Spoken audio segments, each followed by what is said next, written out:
Welcome to the Sting Report, your official source for everything Alabama State athletics. I am Caitlin Baxter, along with my lovely co-host, Mariama Rogers. Before we get started, scan that QR code and support our NIL Student Athlete Fund. We begin with some important updates around Hornet Nation.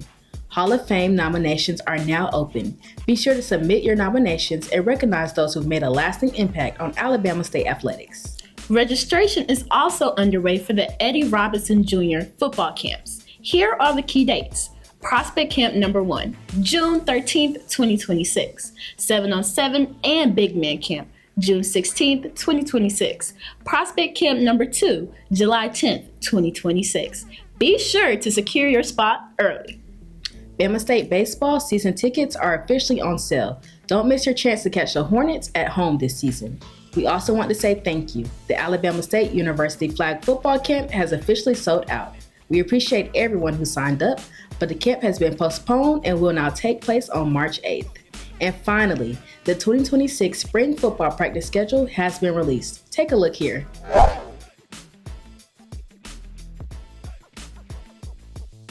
Now, let's take a look at last week's results. On Monday, February 9th, softball earned a dominant 10-2 win on the road at Southern Indiana. Here's a clip of the dominant win in Indiana.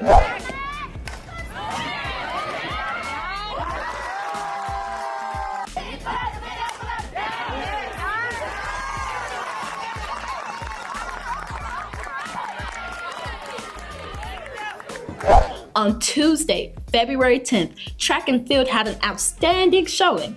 Terriana Jackson was named meet champion, winning the 60 meters with a time of 7.47 seconds and the 200 meters in 23.93 seconds. Jada Chavalier claimed the meet championship in the 60-meter hurdles with a time of 8.41 seconds. Chat Gaffney won the 400 meters with a time of 48.21 seconds. And Seth Stockson captured the triple jump title with a leap of 15.74 meters. On Thursday, February 12th, women's basketball secured an 86-70 victory over Mississippi Valley State. Over the weekend, men's and women's tennis competed on Saturday, February 14th. Men's and women's basketball hosted Arkansas Pine Bluff with tip-offs at 1 and 3 p.m. Baseball played a doubleheader against Eastern Kentucky at 3 and 5 p.m.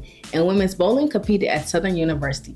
For full results and highlights, be sure to tune in to next week's episode. Here's what's coming up next week. On Monday, February 16th, men's basketball travels to Mississippi Valley State for a 6 p.m. tip-off. On Friday, February 20th, men's tennis hosts Georgia State at 1 p.m. And softball will face South Carolina State and Alcorn State at 6 p.m. That's all for this edition of the Sting Report. Thank you for tuning in, and as always, go Hornets!